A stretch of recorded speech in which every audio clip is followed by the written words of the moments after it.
Fox, what's good? What's good, my dude? You already know. You know how we do. Conversations with Fox. Today I want to know, basically, what does a job entail being an A&R in the music business?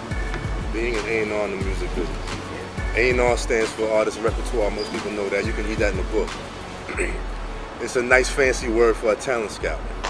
But an A&R's job specifically is to find talent, bring it to a label, sign the talent.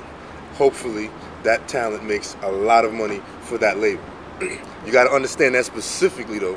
An A&R's job is to find talent to make money for the label. So artists need to understand that. When you're looking for artists, A&R's do certain things, like they usually say things to you like they want to see. Nowadays they say things like, we're an internet-based industry now, so things have changed. It's not like the 70s and the 60s anymore. Right. So your numbers as far as your social network and your social media has to be up. They want to see you perform live and they want to see how people react to you. And hopefully you have a record on the radio and you have a lot of spins, and a lot of artists wonder, well, why? Because people say, like, for example, my cousin could sing. She's really talented, she could sing. That does not necessarily mean that she can make money for a record label. The reason they want to see you perform live is not to see necessarily what you can do, but they're really interested in how people are reacting to you. Because you never know what people are going to react to. People or like artists for whatever reasons they have in their head. It may not make sense to you as an individual, but millions of people may like this one artist that can't even really rap well or sing well or is not even physically attractive. You know, we're in a vain industry. So it doesn't really matter what individually you think.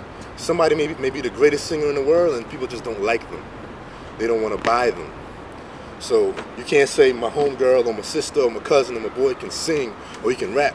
That means I think he can make it.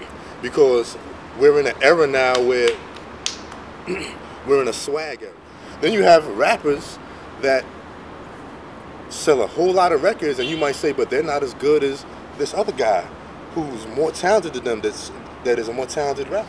Because it's no longer really necessarily about individually how good you are as a singer or as a rapper. It's about your charisma. Charisma is very important. Charisma makes money. If people like you, they want to feel, they feel interested in you. They feel like there's something about you that's intriguing that they feel is necessary that I buy his or her album because it makes me feel a certain way. People don't necessarily do that because you're the best singer or you're the best rapper. You have to be interesting to them. You have to have some sort of people in with not necessarily specifically your talent, but you might have an interesting story.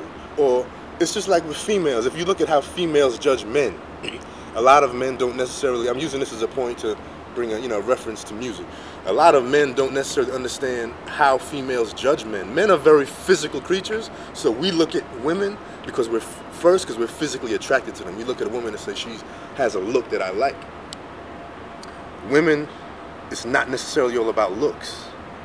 It's about your personality. It's about your confidence. That's attractive to them. Now, if you are physically attractive, that's just a bonus. She's like, okay, I got a cute guy, but it's his swag, his confidence, his mannerism as a man. This is attractive to women. So this is similar how music is today. You don't necessarily have to have some sort of crazy vocal range and be able to sing like an opera singer to sell 10 million records.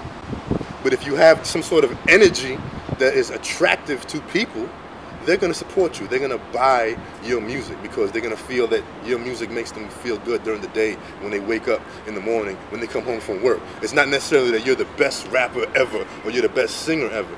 So an A&R's job is to be able to see through that. And that's why a lot of times people get upset with A&R's, because like I said before, you might bring your sister or your cousin to an A&R and say, this girl can sing like Aretha Franklin. Listen to her voice. And you sit there and say, yes, And then you're like, why aren't you excited? Because they see things from a different point of view. And people get irritated with A&R's, like, oh, he was this, he was that. But they see things from a different point of view. They understand that it doesn't matter necessarily that you sing that well. That does not mean that you're necessarily going to sell records. So basically, it's just based more than talent. Understandable. It's a Well, package deal. well, you have to have talent. Right, definitely. To a point. Right. But like I said, things are different than they used to be. Where now, honestly speaking, as sad as it may seem, the more money you have to push behind yourself, the better chance you have of making it, regardless how talented you are. Because somebody, you know, somebody that has a lot of talent and no bread,